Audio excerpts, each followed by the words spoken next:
हरिओम. राजा जनक आणि सर्वज्ञानी श्री अष्टावक्र यांचा ज्ञानसंवाद.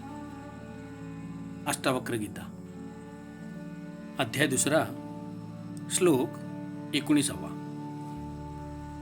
स शरीरमिदं विश्वं न किंचिदिति निश्चितं शुद्ध चिन्मात्र आत्मा च तत्कस्मिन् कल्पना अधुना. अनुवाद: शरीरयुक्त विश्व काही शुद्ध नाही हे निश्चित आहे. हे शुद्ध चैतन्य आत्मा आहे, तर याची कल्पना दुसऱ्या कोणत्या पदार्थाच्या आधाराने करता येईल? विवेचन. राजा जनक सांगतात की हे विश्व जर शरीरयुक्त असेल तर ते काहीच नाही, त्याचे स्वतंत्र अस्तित्वच नाही. हे शुद्ध चैतन्य मात्र आत्मस्वरूप आहे. आत्मा निराकार आहे व हे विश्व त्याचीच साकार अभिव्यक्ती आहे. म्हणून हे विश्व आत्म्यापेक्षा वेगळे नाही, परंतु आत्माच आहे अशी माझी खात्री झाली आहे. मग याची कल्पना कशी केली जावी? कल्पना करण्यासाठी 2 गोष्टींची, वस्तूंची आवश्यकता असते. उदाहरणार्थ, दोरीत सापाची कल्पना करण्यासाठी दोरी असते व तिच्यावरून सापाची कल्पना केली जाते. म्हणजेच निदान बाह्यांगी तरी दोरीची तुलना सापाबरोबर करण्यासाठी त्या 2 गोष्टी साम्य असावे लागते. पण जेव्हा हे विश्व केवळ आत्मारूप आहे तर याचे साम्य अन्य कुणाशी नसल्याने त्याची तुलना व कल्पना कशी करणार? अध्याय 2, श्लोक 20. शरीरम स्वर्ग नरको बंधन मोक्षो भयम तथा कल्पना मात्र मैवेतत किमे कार्याम चिदात्मनः. अनुवाद: हे शरीर, स्वर्ग, नरक, बंध, मोक्ष आणि भय ह्या सर्व केवळ कल्पना आहेत. त्याच्याशी चैतन्य आत्म्याचा काय संबंध? म्हणजेच काही संबंध नाही. विवेचन.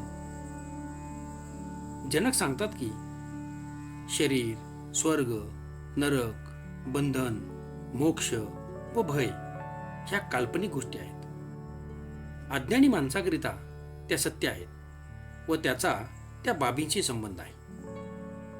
अज्ञानामुळे अज्ञानी माणूस शरीरात जगतो व शरीर रूपात मरण पावतो.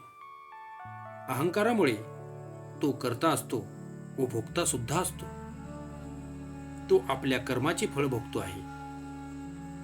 मनामुळे स्वर्ग व नरकाचा अनुभव येतो.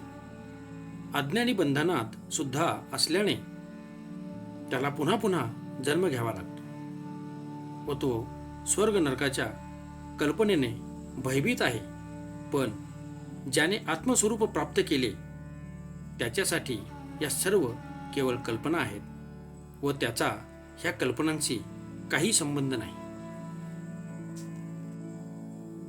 अध्याय 2, श्लोक 21. अहो जनसमूहे अपि न द्वैतं पश्यतो मम अरण्यमिव संवर्तं क्व रतिं करुणामेऽहम्. अनुवाद: आश्चर्य आहे की जनसमूहात सुद्धा मला द्वैत दिसून येत नाही. हे सारे माझ्यासाठी अरण्याप्रमाणे झाले असल्याने मी या कशाचा लोभ वा प्रेम करू? विवेचन. राजा जनकाला एका नव्या वैचारिक दृष्टीचा लाभ घडला. जग तसेच्या तसेच होते, पण त्याकडे बघण्याचा दृष्टिकोन बदलून गेला.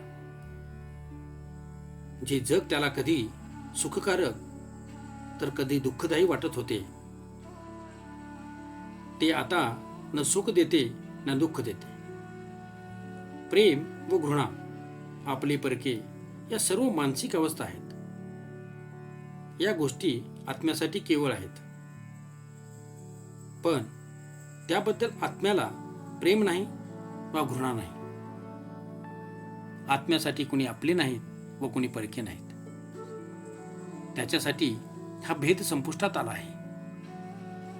त्याची उपस्थिती केवळ दृष्ट्याची आहे.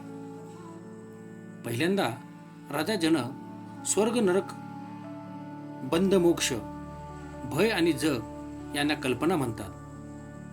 पण आता त्यात त्यांना सर्व जनसमूह सुद्धा अरण्यासारखे दिसू लागले आहेत. त्यांची कोणतीच खास ममता या जनसमूहाप्रती शिल्लक नाही.